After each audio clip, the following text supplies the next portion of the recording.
Este podcast pertenece a la red Podcast SN.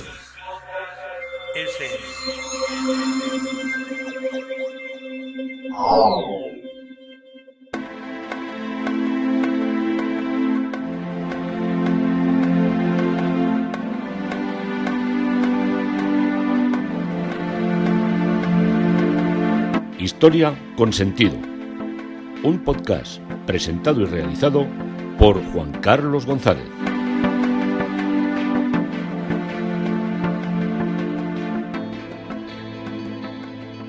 Un saludo a cuantos me escucháis a través de las redes sociales. Hoy Historia con Sentido en colaboración con catedralanglicana.es y con la red de Podcast SM. Esta es una charla, una conferencia que he dado sobre Juan de Valdés, los círculos y los eclesiásticos. Dentro del humanismo, el contexto europeo de los reformados hispanos, el Renacimiento y la heterodoxia. Forma parte también dentro del corpus de intervenciones mías de la Casa de los Reformadores, porque todo arrancó, como vimos, con la Biblia del Oso, con la Biblia del Cántaro o del Caldero, con Reina y Valera, con aquellos monjes que huyen del monasterio de San Isidoro del Campo y que dieron lugar a una de las mayores aventuras dentro de la historia y dentro de la Reforma. Pero volvemos al círculo ginebrino que recibe a los ex jerónimos y a Juan de Valera, que era el impresor de obras prohibidas, que fueron el desencadenante de todo lo que fue la represión de la Inquisición, al ser incautadas por el Santo Oficio y empezar un proceso que les llevaría a la huida de estos personajes fuera de Sevilla y fuera de la península. Todos estos personajes, todas estas situaciones nos llevan a Juan de Valdés. Francisco de Encinas y Francisco San Román fueron los personajes imprescindibles sin los que no se entendería la Reforma. Pero la historia de la Reforma no estaría completa sin Juan de Valdés. Pero debemos hablar de los Valdés, de Juan de Valdés y de Alfonso de Valdés. Las últimas investigaciones en los archivos de Cuenca, de donde eran los Valdés, sostienen que eran gemelos, aunque solía suceder en este caso que escribían algunos días después a uno para que no existiesen problemas testamentarios en las primogenituras, tan importante entonces. De los dos Juan de Valdés, el más conocido por el influjo que dejó en los reformados su obra, la obra El diálogo de la doctrina cristiana, es Juan. Lo hace esta obra producto de la relación con Erasmo y de la amistad con el impresor que Erasmo tenía en Alcalá de Henares, que era Miguel de Eguía. Juan de Valdés nació en Cuenca en 1490 y muere en Nápoles en 1541. Y lo más importante de él es que, viniendo desde principios erasmistas, evolucionó hacia la Reforma. La obra primera que aportó al saber fue Enchiridion Militis Christiani, impresa en Alcalá de Henares en 1526. Pero será la siguiente obra la primera de esta época que impacta de una manera directa y que es la primera obra perseguida por la Inquisición, Diálogos de Doctrina Cristiana, que está impreso en Alcalá de Henares en 1 de enero de 1529, la que le convertirá en un escritor imprescindible por la calidad del lenguaje y por la calidad de la literatura que tiene en ella. Esta publicación viene de un intenso correo epistolar entre Erasmo de Róterdam y Juan de Valdés a partir del año 1528. Fruto también del contacto con Erasmo es cuando en 1528 Juan de Valdés escribe el diálogo de Mercurio y Carón y su hermano Alfonso de Valdés publica con igual fecha el diálogo de las cosas ocurridas en Roma, más conocida la citada obra como Lactancio por ser un diálogo entre el personaje Lactancio y el arcediano del Viso. En esta publicación, Diálogo de las cosas acaecidas en Roma, es un alegato en el que las tropas imperiales alemanas y españolas cometieron toda clase de tropelías para castigar la alianza del Papa con Francia, conocida como el Saco de Roma, que acontece el 6 de mayo de 1527. Se nos describe: Cada error del saco es el castigo preciso, necesario y providencial de cada una de las vergüenzas que ensucian Roma. Alfonso de Valdés elabora una imagen de un papa corrupto que merece ser castigado por Dios, y el emperador es el instrumento del castigo de Dios. Ambas obras eran una crítica satírica al catolicismo y en cierta medida al luteranismo, que se había hecho sectario en algunas zonas de Alemania y de Suiza. La aparición del diálogo de la doctrina cristiana de 1529 le provocó la persecución por erasmista y reformado, pues la publicación contenía fragmentos claros y explícitos de varias obras de Lutero, como los 10 preceptos de la fe predicados en Wittenberg de 1518, la exposición de las oraciones de los domingos para los laicos no formados de 1520 y el derecho de los votos monásticos. Tenía estos fragmentos de Lutero, tenía de otro reformado que era Juan en Colampadio, varios fragmentos de los cuadernos comentados sobre el profeta Isaías, publicado en 1525, y también de otro reformado de Felipe Melanchthon, tenía una parte del Inquiridium Elementorium Puerilium del año 1524. Al igual que Lutero, el maestro Juan Valdés hace viva la doctrina del Nuevo Testamento de la justificación por la fe, que se enfrentaba con la doctrina católica de la salvación por los propios méritos. Juan de Valdés y Alfonso de Valdés nacen en Cuenca alrededor del año 1490-1500. Por línea paterna, su padre era el corregidor de la ciudad y su familia paterna ocupaba los más importantes cargos municipales. Por parte materna descendía de una familia judía conversa, los Barrea. Según el obispo Carlos López Lozano, en un trabajo de investigación sobre la realidad del protestantismo en Alcalá de Henares, un hermano de la madre fue quemado por la Inquisición al ser a la vez párroco de la Iglesia del Salvador de Cuenca y rabino. Se trata de Fernando de la Barreda y solía reunirse como rabino con los criptojudíos conquenses para leer la Torá, la Sagrada Escritura, y circuncidar a los nacidos. Así que podemos decir que los Valdés lo llevan en la sangre semita, por supuesto, siendo esto una de las razones de iniciarse y de profundizar que luego hará Juan de Valdés en los estudios bíblicos. Pero antes de iniciarse en los estudios, el joven fue paje en casa de Diego López Pacheco, marqués de Villena, y que era ya un amante de las ideas reformadas. En esta adolescencia, con el marqués, leerá la Sagrada Escritura y meditará y formará parte de lo que era el incipiente grupo de los alumbrados, muy bien organizados en Guadalajara y en la zona de su influencia, y que estaban organizados alrededor del citado Pacheco y de otro empleado suyo, de Pedro Ruiz de Alcaraz, que vivió entre 1480 y 1524, que organizó varias iglesias o comunidades alumbradas en Cifuentes y en Pastrana, así como en Lupiana, y que arrastraron al protector de Juan de Valdés a ser acusado por la Inquisición, como os digo, de alumbrado, si bien él era un grande de la nobleza y eso le paraba de todos los procesos inquisitoriales. Si a estas experiencias de iluminismo alumbrismo le sumamos el conocimiento de la lengua hebrea, más la recomendación del marqués de Villena, es claro entender cómo encaminó sus pasos hacia la Universidad de Alcalá de Henares. Allí pronto se le sumó a la lectura y al manejo de lo que eran las lenguas antiguas, la literatura calvinista y luterana. Juan de Valdés fue siempre tenido por reformado, pero mantuvo un extraño equilibrio al sumergirse en el mundo literario de la época, muy elitista y muy influyente. Era un luterano de corazón, pero tenía un toque en la doctrina de mucho misticismo, por esa versión alumbrada que tenía. Ese ser de los alumbrados era algo también muy peninsular de aquí.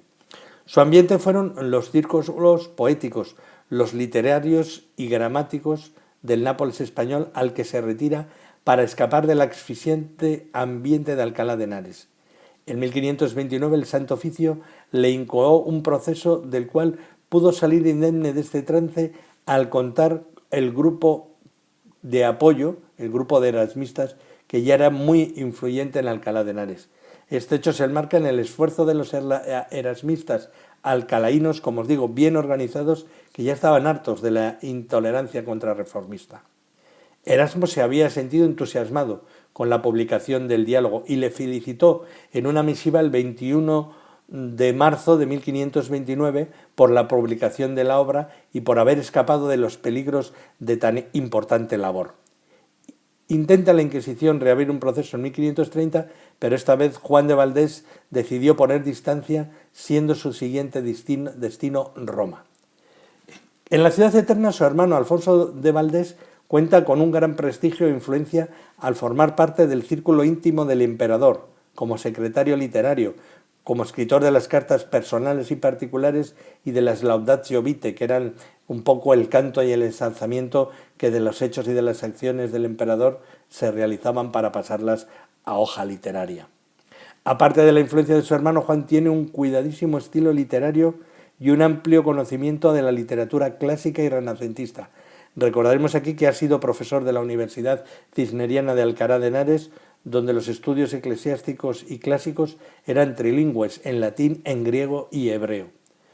Lo encontramos en Roma al menos el 26 de agosto de 1531, fecha en la que se encuentra con un amigo de su hermano, Juan Ginés de Sepúlveda, que vive entre 1490 y 1573, y es un historiador eclesiástico que también había formado en Alcalá de Henares y luego en Bolonia.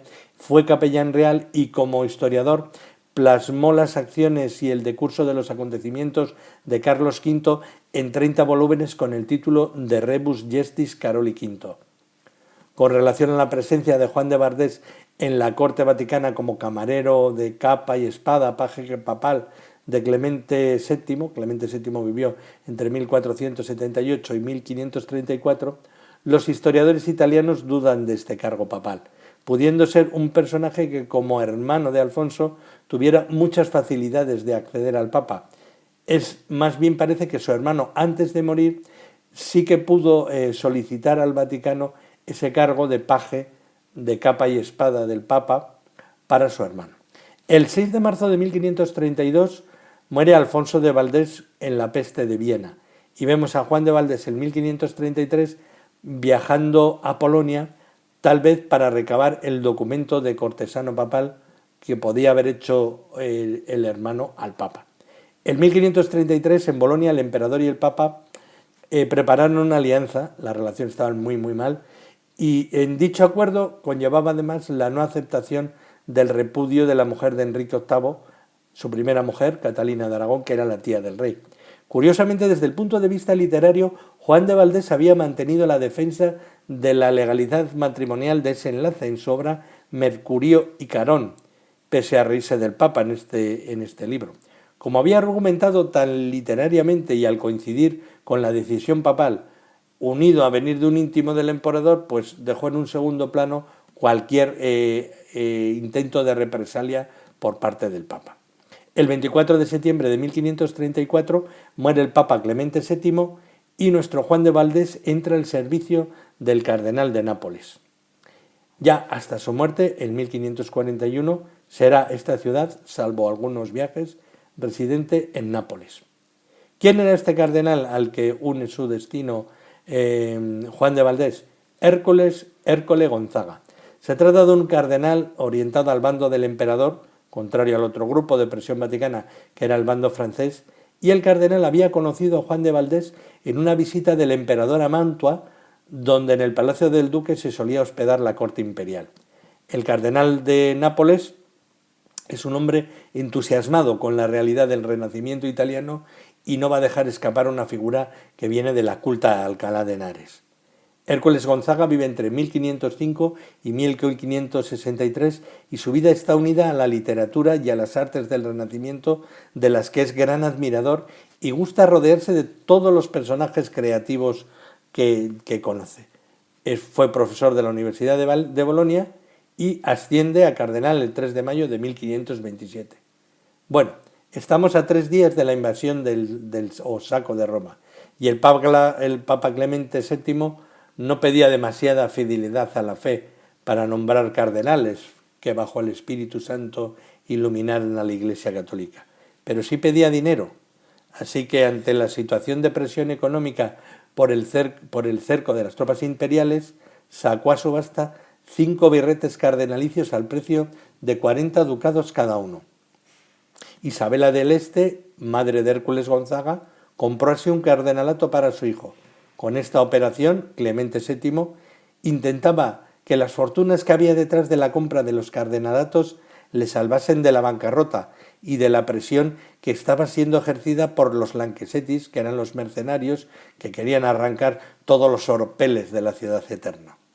El pago de estos favores económicos fueron después recompensados por el Vaticano y a Hércules Gonzaga le dieron la mitra del obispado de Tarazona en Aragón, para que se recuperara económicamente de la inversión hecha por su madre. Ya veis cómo funcionaba entonces el Vaticano.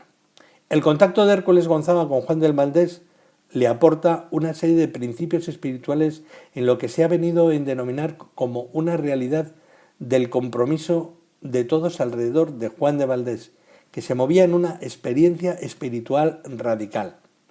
Roma estaba dominada por un personaje férreo y ultraconservador, Giampietro Carafa, que era un juramentado contra Lutero. Pero Hércules Gonzaga sabía mantener en su casa el reducto liberal.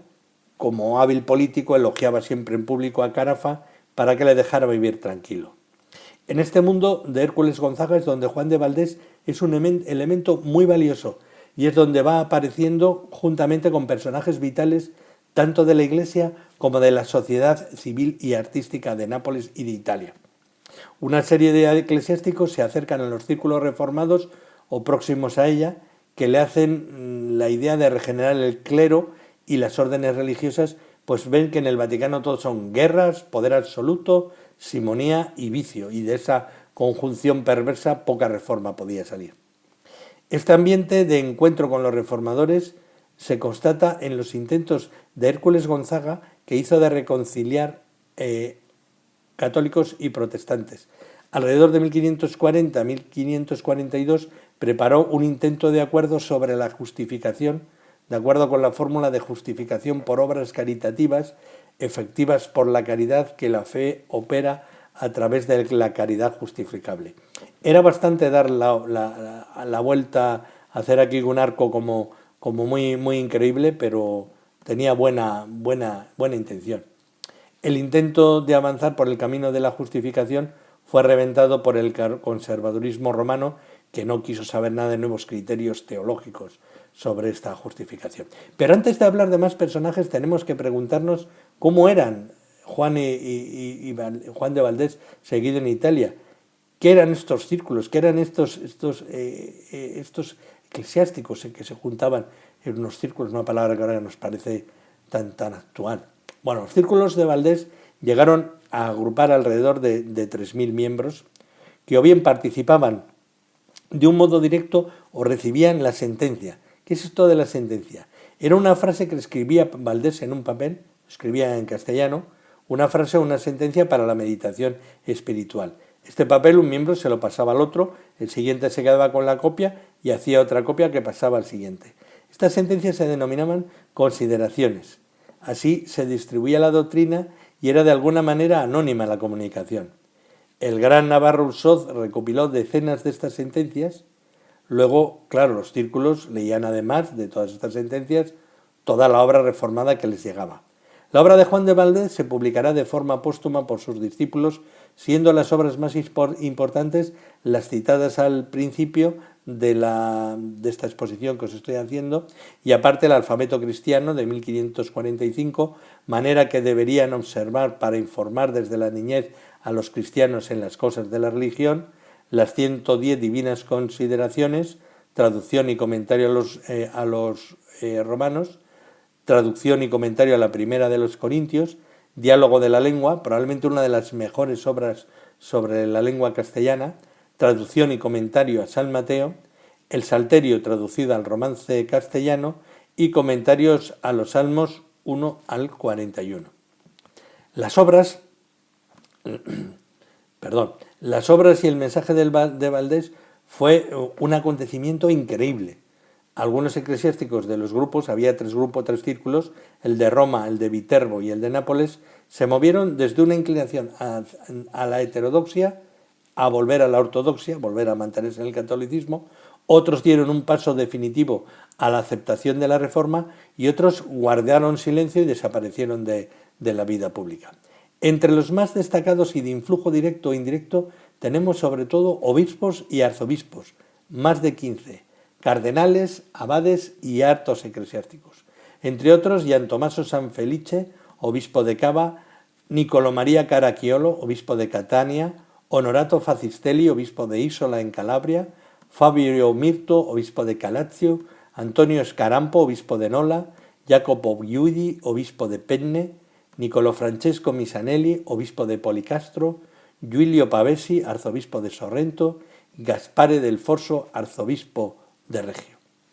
Y los más que marcaron más relación con todo lo que estamos contando de esta historia de los reformadores, está Pietro Antonio de Capua, que fue arzobispo de Otranto. Vivió entre 1513 y 1579. Este inquieto eclesiástico formó parte del círculo directo de Juan de Valdés y evolucionó desde posiciones humanistas a posiciones reformadas. Une sus experiencias de reforma a las del secretario que tiene, que es Guido Gianetti, que os hablaré después. El peso de este hombre de confianza, que era un radical luterano y espía de Inglaterra, hace que Pietro Antonio de Capua sea también investigado y se le abra más adelante un proceso inquisitorial. Él es de rica familia napolitana, cursó carrera eclesiástica y entró en contacto entre 1535 y 1540 con el Círculo Valdesiano de Nápoles, donde conoció a Juan de Valdés y a su grupo de confianza. El 22 de marzo de 1536 fue nombrado por el Papa Pablo III como arzobispo de Otranto. Aun como obispo siguió asistiendo a los círculos valdesianos y en julio de 1541 ayudó a Valdés en los últimos momentos de su vida. El círculo espiritual no se disolvió con la muerte del teólogo conquense, sino que continuó existiendo en Nápoles bajo la influencia de Juan de Villafranca, que muere en 1545, que era compañero del fundador de la Universidad de Alcalá de Henares, mientras que otros seguidores de Valdés se asentaron en otras ciudades de Italia y fueron nuevos círculos comunicados entre sí. Di Capua se instaló en Roma, donde frecuentaba el círculo romano del que formaban parte Pole, Flaminio, Priuli, Doncellini, Diego de Encinas y Vittore de Soranzo. Todos estos personajes los vamos a ir viendo todos.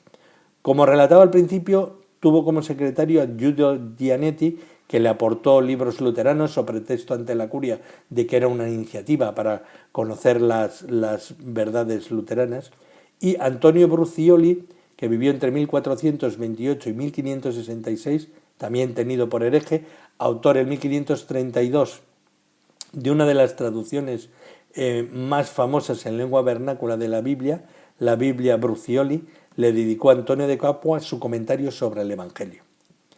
Pablo III, que vivió entre 1468 y 1549, envió a Di Capua a Trento con los eclesiásticos para preparar la apertura del Concilio de Trento, y en el viaje, junto a su secretario Gianetti, estuvo visitando a la familia de los Gonzaga y a los Canacesi, que ya apoyaban en gran parte conclusiones no muy romanas, por decirlo de alguna manera, sobre todo basadas en las cartas de San Pablo y una posición herética con respecto a la Iglesia católica, declarando la superioridad de la influencia del Espíritu Santo en la conciencia del cristiano sobre los imperativos de fe que habían sido organizados por la Iglesia.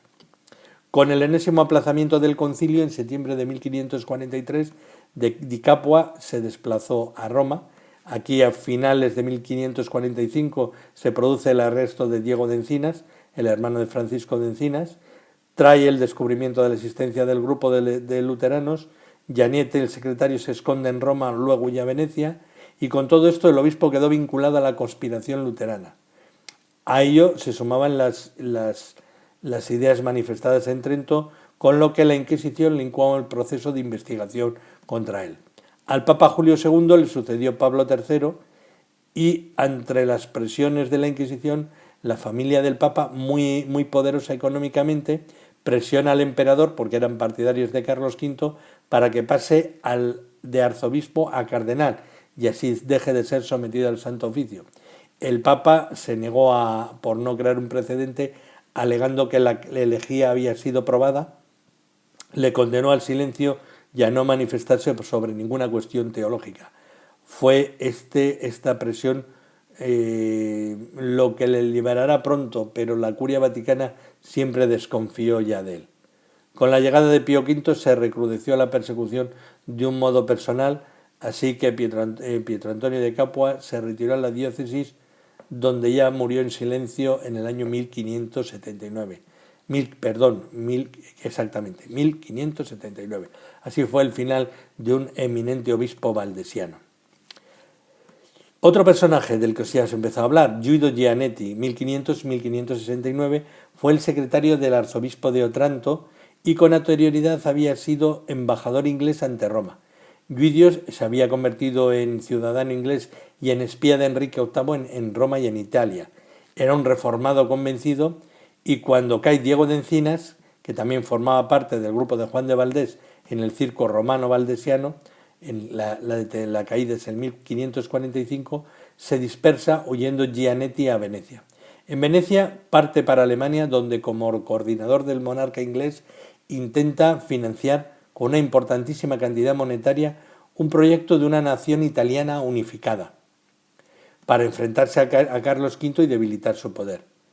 Vuelve de un modo, ante todo esto, claro, enseguida intentan apresarle, vuelve de un modo clandestino a Venecia para financiar la unificación y la conspiración, pero el nuncio de Venecia, John de la Casa, lo detecta e intenta apresarlo y entregarlo al Santo Oficio, pero en Venecia es bastante fácil huir por los canales y vuelve a Inglaterra. En 1553 María de Tudor llega a Inglaterra al poder y Guido Gianetti huye esta vez a Venecia, que funda otra comunidad reformada clandestina. En 1558 la reina Isabel retoma el poder en Londres y se resucita el proyecto antiimperial, retomando la labor de espía y propagador de la reforma. Y en 1561 es tan clamorosa su conspiración que es arrestado por orden del Papa Pío IV. Desde Londres pagaron por él una alta fianza y queda otra vez libre. Vuelve otra vez a alentar a la reforma y esta vez es detenido en Padua, es acusado de hereje y aunque no lo matan es condenado a cadena perpetua y fallece en prisión.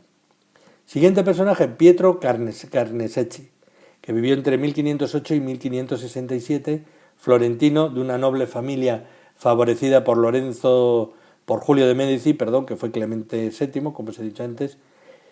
Desde joven, por influencia de los Medici, se formó en Roma, llegando al cargo de protonotario apostólico. Pietro Carnesecchi conoció a Juan de Valdés y formó parte de su círculo napolitano desde al menos los últimos años, 1539-1540. Siguió a Valdés en las exhortaciones espirituales hacia la búsqueda de una luz interior bajo una religión no dogmática y fue esta la influencia en que le llevó a sumarse al luteranismo. Cuando empezaron a investigar los círculos de Valdés, Pietro Carnesecchi es sobre quien el Santo Oficio centró la persecución. Este sabía todos los secretos del Papa por haber sido protonotario. Se refugió en París y luego se trasladó en Venecia, donde la cosa estaba más relajada, y normalmente en Venecia no se detenía a gente que pidiera Roma, sino con todo lo contrario, se le apoyaba. Si estabas en contra de Roma, estabas a favor de Venecia. Y aquí en Venecia organizó un grupo de reformados. Pero la República Serenísima recibe el papado de Pío IV, que relaja un poco la persecución, pero con la llegada del Papa Pío V en 1565 la Inquisición redobla los esfuerzos y vuelve contra él. Y Pedro Carnesecchi huye de Venecia a Florencia, donde es traicionado y entregado por Cosme I de Medici. Cosme I de Medici vive entre 1519 y 1574, que busca congraciarse con el Papa. Su detención se produce en julio de 1566, es juzgado y condenado, siendo el 1 de octubre de 1567 decapitado y quemado frente al puente de San Angelo en Roma. Giulio Maresio, que vivió entre 1522 y 1567, ardió juntamente con el antes citado. No aprende directamente de Valdés, pero recibe de sus seguidores el influjo luterano. Ingresó en la orden franciscana y se formó en Padua, donde profundizó en las doctrinas luteranas.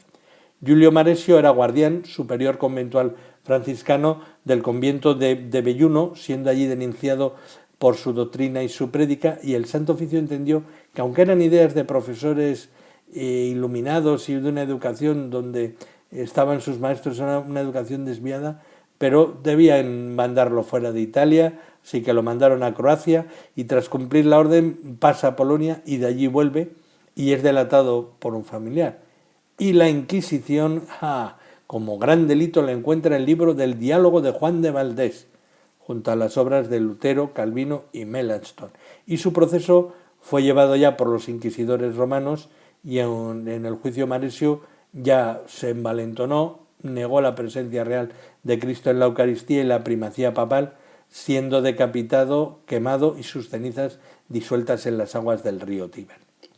Otro personaje, Gasparo Contarini, veneciano, vivió entre 1483 y 1542, teólogo y diplomático de la República Serenísima de Venecia, y era miembro de la familia de los Contarini, que aportó a Venecia varios de sus más insignes dogos.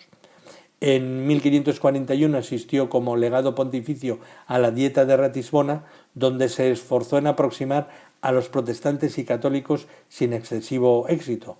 Y de su contacto con los círculos valdesianos se le atribuye la definición del principio sola fide, con el que, aunque al final no dejó su posición católica, pero habría contribuido conceptualmente a la propagación del protestantismo, aunque tal vez involuntariamente.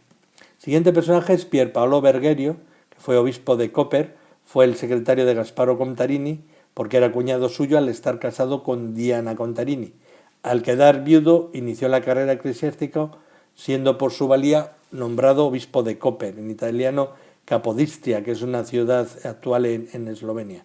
Bergerio fue nombrado encargado para los asuntos eclesiásticos y en el año 1535 se encontró con Lutero y dice que le causó pues muy mala impresión. Digo, este es un loco, no. Pero con Gasparo Contarini le acompañó a la conferencia religiosa de Ratisbona, donde ambos intentaron promediar, pero no se ponían de acuerdo. El Vaticano siempre les frenaba todas las cuestiones que eran a favor de la justificación, y él no tenía demasiadas intenciones de abandonar el catolicismo, pero el 3 de diciembre de 1544 fue denunciado en Venecia por la Inquisición, y aunque después de un exhaustivo proceso fue absuelto, fue apartado de toda negociación con los protestantes por los que tantos esfuerzos había realizado.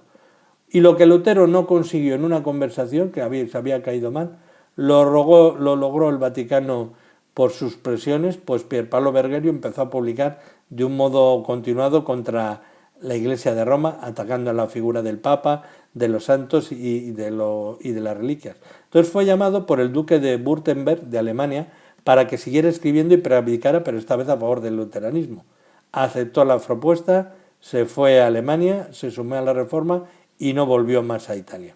El duque de Württemberg lo quiso enviar como delegado al concilio de Trento, pero el Papa le dijo que de ninguna manera, que si mandaba ese, suspendía el concilio, porque no podía tolerar que hubiera un obispo, un personaje eclesiástico tan importante que estuviera allí. Entonces, Bergerio siguió publicando con éxito contra Roma, murió en Tumimca en 1565. Forma parte del círculo de influencia valdesiana por el contacto con el cardenal Contarini, suponiéndose además un contacto directo con los miembros del Círculo de Roma. Su ejemplo resultó muy edificante para los luteranos que desde Venecia eran perseguidos y muchos por su mediación pasaron al norte del norte de Italia, pasaron a Suiza y Alemania. Vittore Soranzo, 1500-1558, nacido y criado también en lo más culto de la noble de la República Serenísima de Venecia. Era amigo y discípulo de Pietro Bembo, eclesiástico, y estaba al servicio del Papa Clemente VII como camarlengo secreto. En 1539 estaba en Roma acompañado al citado Pietro Bembo, que es nombrado cardenal de Pablo III, y aquí es cuando ambos conocen a los círculos de de Valdés de Nápoles. El cardenal fue nombrado en 1544 obispo de Bérgamo y con él Vittore Soranzo fue nombrado coadjutor con derecho a sucesión y así al morir el cardenal se convierte en el nuevo obispo de Bérgamo. En su cargo notó pronto la influencia de Valdés, ya que empezó a prohibir la adoración de los santos y de las reliquias, intentó moralizar el comportamiento de los sacerdotes, todos llenos de borracheras, peleas, prostitución. Intentó no imponer el celibato, sino favorecer el matrimonio de hecho, un matrimonio secreto, hecho muy curioso, disolver el voto de castidad por anticristiano, favorecer la lectura de los libros heterodoxos, incluido el Beneficio de Cristo, y extender el uso de la Biblia a las clases populares en italiano. Inmediatamente en estas acciones movieron al Santo Oficio y le sometió a 2 procesos inquisitoriales. En marzo de 1551 fue conducido a Roma, apresado y en julio del mismo año puesto en libertad tras reconocer sus errores. Libre sí, pero suspendido desde septiembre del año 1551. A esto contribuyó el Papa Julio III, que se dejó influir por terrible inquisidor Carrafa, que era el continuo adalid de los herejes. Se mantuvo 3 años en arresto domiciliario, siendo restituido en 1554, volviendo a la diócesis de Bérgamo gracias a la presión de los cardenales Pole y Moroni.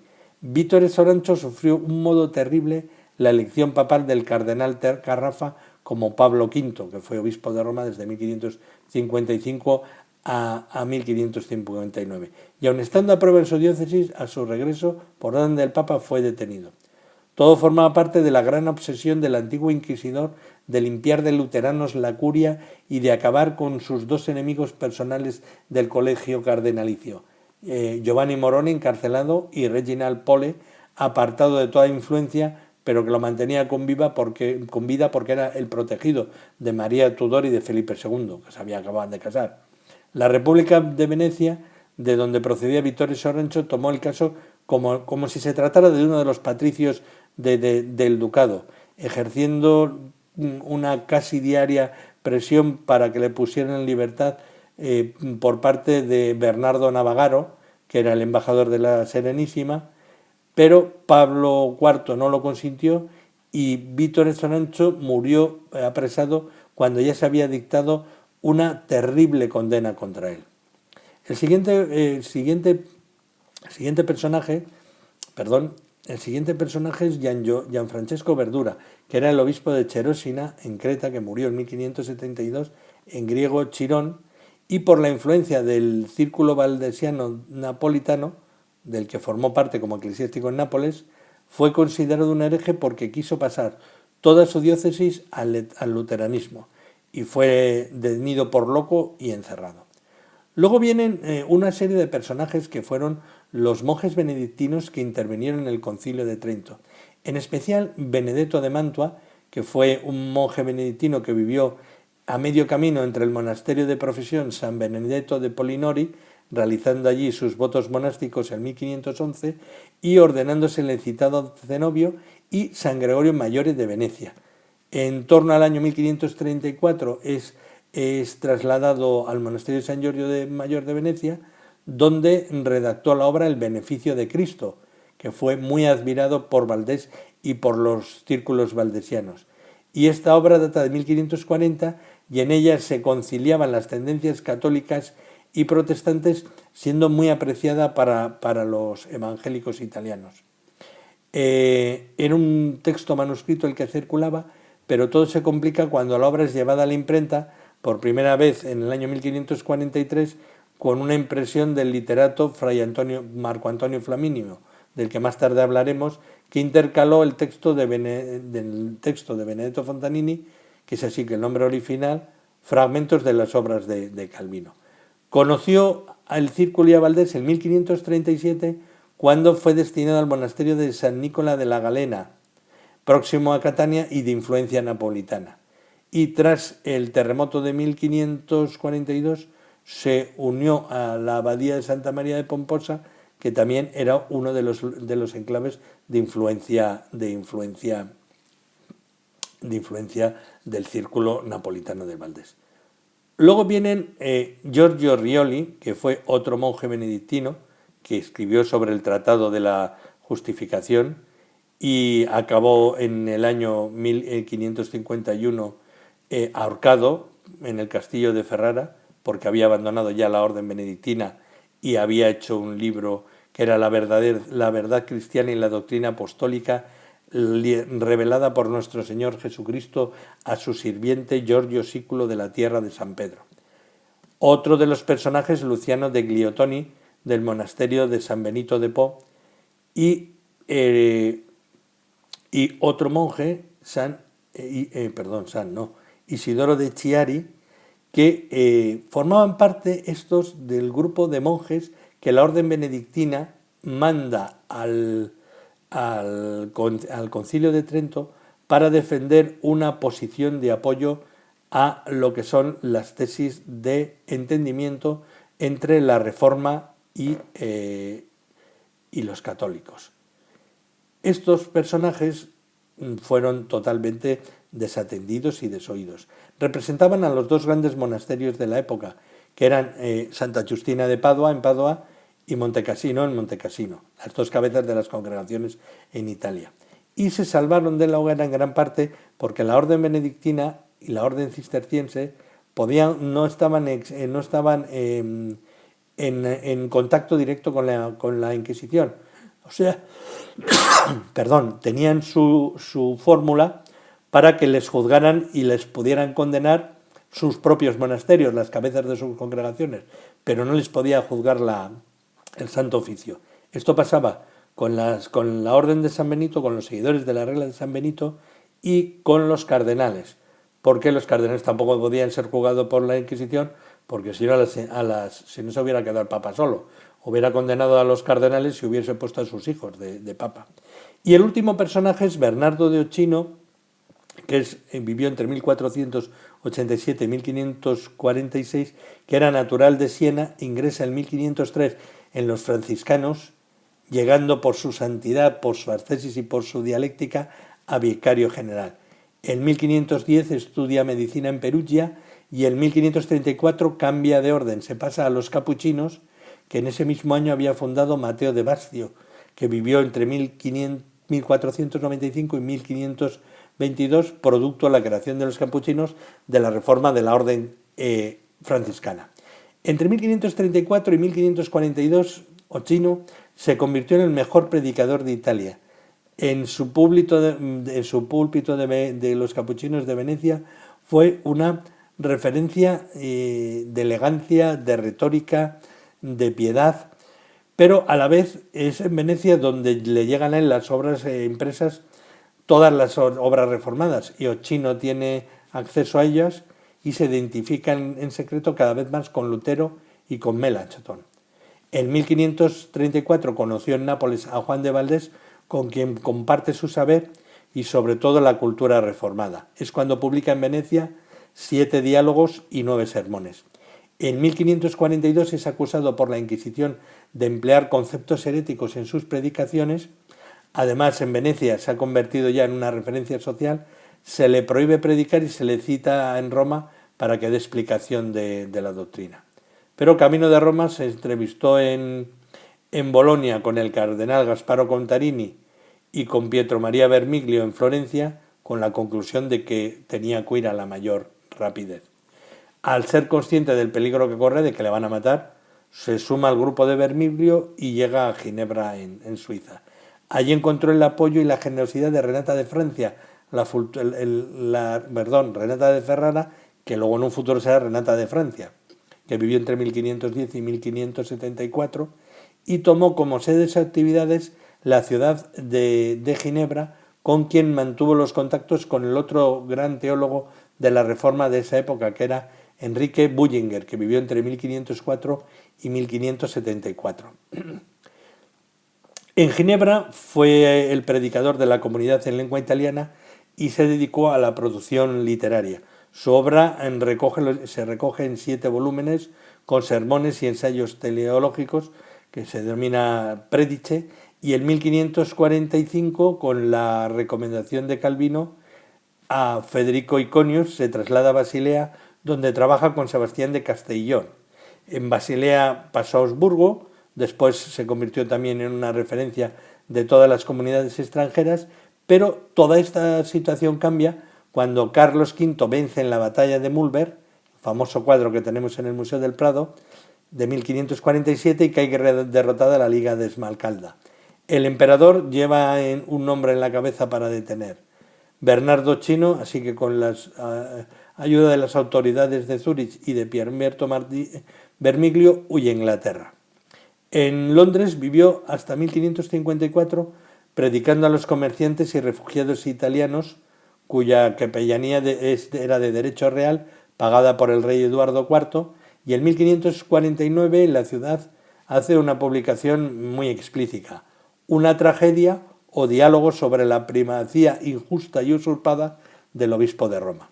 Ochino tuvo que abandonar Inglaterra durante la persecución de María I contra los anglicanos. Se instaló en Zúrich como pastor de una comunidad de italianos, donde escribió Laberintos en 1561 y 30 diálogos, y fue acusado de defender la poligamia y sobre todo de estar en contra de la Trinidad, que esto les daba mucho trabajo a los calvinistas y a los luteranos. Volvió otra vez a Basilea, donde fue expulsado, y de allí partió a Nuremberg, luego pasó a Polonia, donde quería reformar al católico país polaco, y ya casi errante le pilla la peste que asola Europa y muere finalmente en Austerlitz y en Moravia. Y hasta aquí esta densísima exposición sobre los personajes de los círculos eclesiásticos de Juan de Valdés. Ya veis, increíble, Juan de Valdés, los círculos eclesiásticos, un personaje que sale de Alcalá de Henares porque le quieren perseguir, porque le están persiguiendo a la Inquisición, y en 10 años revoluciona y marca todo lo que fue el sentido de la Reforma en Italia. Esto es Historia con Sentido, hoy en colaboración con catedralanglicana.es. Un saludo y encantado de haberles podido hablar hoy, y espero que más días, de Juan de Valdés.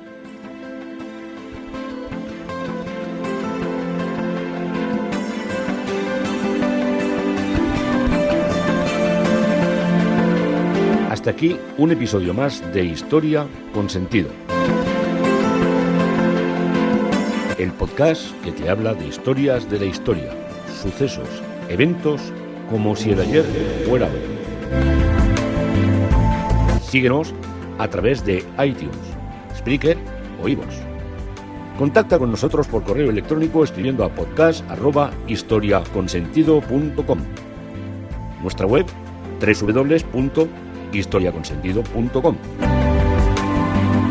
Y en Twitter nos encontrarás como @historiasentido. Este podcast pertenece a la red Podcast SM.